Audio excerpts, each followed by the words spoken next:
7 साल से लगातार 7 साल से क्रमिक अनशन हो रहा है।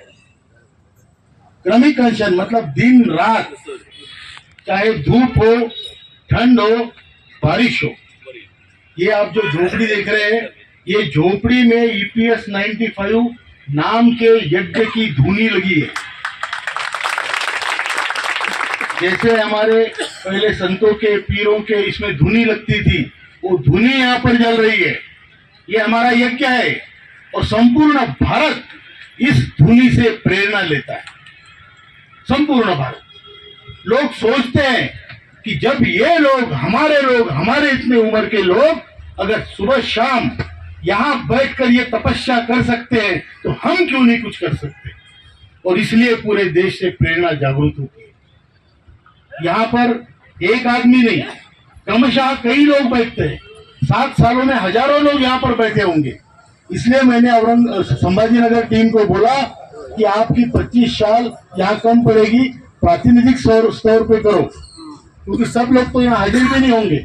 और कितने हमारे भाई लोग, चलिए हमारे उगड़े साहब चले गए, उस उपोषण मंडप में आते थे, कल उनको देवाज्ञा हुई। तो ये जो है, ऐसे कई लोग हैं जो यहाँ अनशन करते करते ही हमारे साथ छोड़ कर चले गए। और फिर भी हमारा आंदोलन जारी है। यह आंदोलन एक युद्ध से कम नहीं है।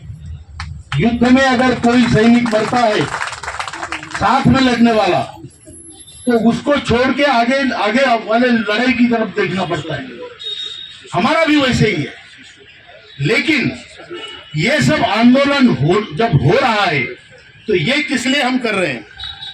आज का ये कार्यक्रम, दाभाडे साहब, आज का ये कार्यक्रम इसलिए है कि सरकार को थोड़ी सी अकल आ जाए, उनको संवेदनशीलता आ जाए, वो देखे कि इतने लोग इतने सालों से, 7 सालों से यहाँ बैठे हैं और उनको अभी तक उनका हिसाब किताब नहीं हो रहा है। ये उनको थोड़ी शर्म लगे, लाज लगे और संवेदनशीलता उनमें आ जाए, इसलिए ये आंदोलन। मैं आपको कहता हूं, आज अपने बुल्डाना में मोर्चा निकाला। ये आंदोलन की शुरुआत होगी, कल से पूरे भारत में मोर्चे निकलेंगे। ये 7 साल के अनशन के उपलक्ष्य में निकलेंगे।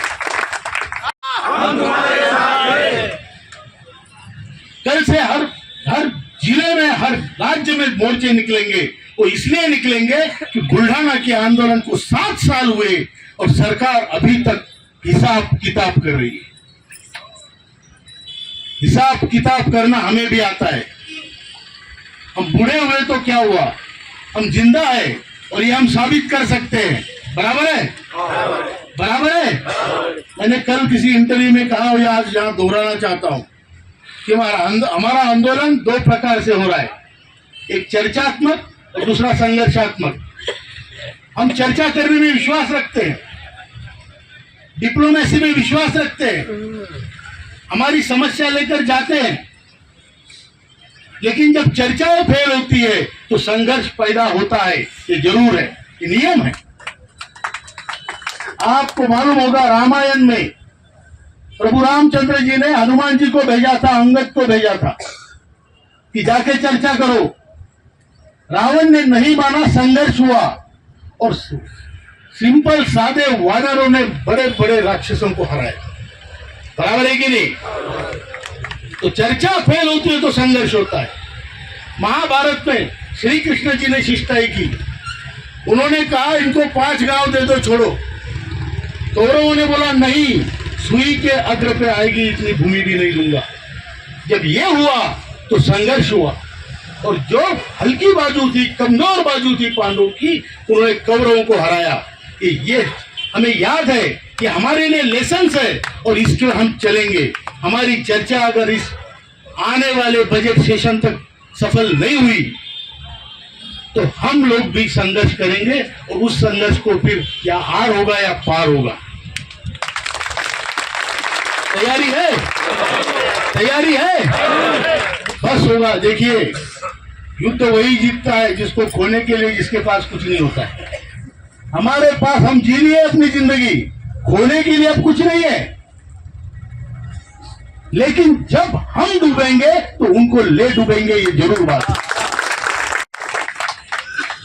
और इसलिए मैं आज यहां से ऐलान करता हूं, डिक्लेयर करता हूं, सभी मेरे जो संपूर्ण देश में हमारे जो लोग हैं, नेतागण हैं, कार्यकर्ता है, उनको मैं विनती करता हूं कि आज से लेके 1 महीने तक हम मोर्चे निकालेंगे और ये मोर्चे का विषय रहेगा 7 साल अनशन पे हमारे भाई बैठे हैं और सरकार तब भी नहीं जाग रही है, तो इसको हम निर्धार मोर्चा, धिक्कार मोर्चा, जो भी करना है करो, लेकिन सरकार की आंखें खुलनी चाहिए, इसके लिए ये आंदोलन होगा। मैं आपको एक और बात बता दूं, जो आज तक के संकेत है पॉजिटिव है, हमारा काम जरूर होने वाला है, और अगर नहीं होता है तो वो कैसे करवाना वो भी हम जानते हैं, लेकिन विजयश्री आपको मिलेगी, इसकी गारंटी है। हर स्तर पे हमारी चर्चा हुई है। आदरणीय प्रधानमंत्री ने जो बोला ये काम होना चाहिए, उन्होंने खुद बोला है, और उसको अभी आज 5 साल हो रहे।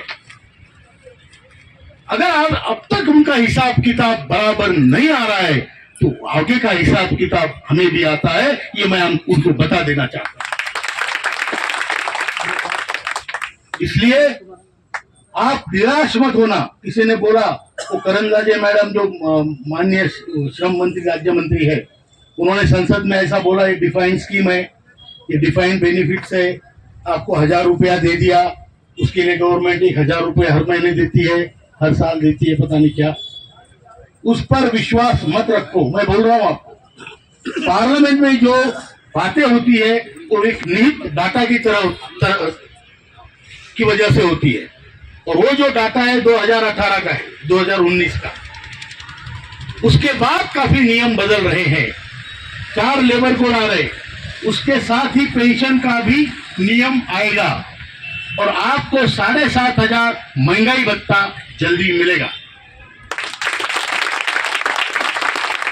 ये सरकार के मंत्री जी के वचन है, प्रधानमंत्री के वचन है, और सरकार अगर अपना वचन नहीं निभाती तो उनको वो कैसे निभाने पे मजबूर करना है, वो एनएससी को आता है। लड़ाई हमको भी लड़नी आती है, हम हमारे लोगों का थोड़ा फिक्र करते हैं, इसलिए हम ज्यादा संघर्ष तीव्र नहीं करते, तो हमारे लोगों की हमारी जो प्यार है उसकी वजह से। लेकिन जब मरना ही है तो फिर हमें कोई बात की चिंता रहेगी नहीं। बराबर बराबर है, बोलो।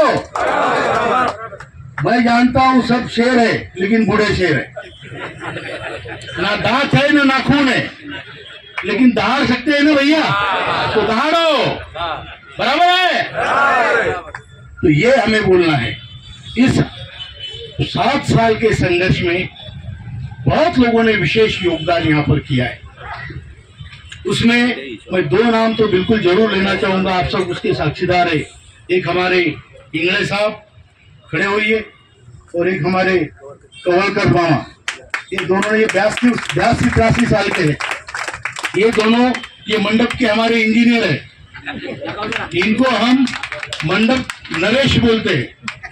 क्या बोलते हैं? मंडप नरेश। और ये हमारे कंवलकर मामा भी पूरी व्यवस्था में शामिल है। बूढ़े लोगों की लड़ाई है और बूढ़े लोग जीतेंगे, इसकी मैं गारंटी देता हूं, और हम सब लोग मिलकर लड़ेंगे, मिलकर जीतेंगे। संघर्ष संगठन का होता है, एक आदमी का नहीं होता, हम सब मिलकर लड़ रहे हैं। और आपको इस महायज्ञ में मैं बात बता देता हूं, जिंदगी में फुकट कुछ नहीं लेना चाहिए, ना कुछ मिलता है। जो फुकट मिलता है वो फुकट चला जाता है, मैं बता रहा हूं। बराबर है, फुकट जो आएगा वो फुकट जाएगा। तो यही महायज्ञ में आपको जो योगदान करना है, समय का है, पैसों का है, या कष्ट का है, श्रम का है, वो आप जरूर करें। अगर आप यज्ञ में घी नहीं डाल सकते तो घास का तिनका जरूर डालिए। जब आप 1 रुपया संगठन को देते हैं तो संगठन आपका होता है। बराबर है, और फुकट चाहिए तो फुकट भी मिलेगा, लेकिन जैसा मिलेगा वैसा जाएगा। ये पक्का नियम है, ये सृष्टि का नियम है। और इतना ही कहता हूं, आप सबको बहुत बहुत बधाई। इतनी दूर दूर से आज लोग आए, मूर्तिजापुर के लोग आए, चंद्रपुर के लोग आए, और हमारे संभाजी नगर और मराठवाड़ा के तो बहुत लोग आए। और अहिल्या नगर से लोग आए, बहुत दूर दूर से लोग आए। ये सबके प्रति मैं आभार व्यक्त करता हूँ और ये संघर्ष जारी रहेगा। बराबर है? ये निर्धार मोर्चा था और ये निर्धार सभा है। अभी निर्धार करते हैं कि जब तक हमें हमारी पेंशन, हमारी मांगे जब तक पूरी नहीं होती, ये यज्ञ, ये आग नहीं बुझेगी। ये बराबर है? दो नारे देंगे हम सब। हम चाहे जिस जाति के हो, जिस धर्म के हो, जिस डिपार्टमेंट के हो, हम भारतीय है। हमारा पहला क्वालिफिकेशन, हम सब भारतीय है और हम सब ईपीएस के पेंशन धारक है।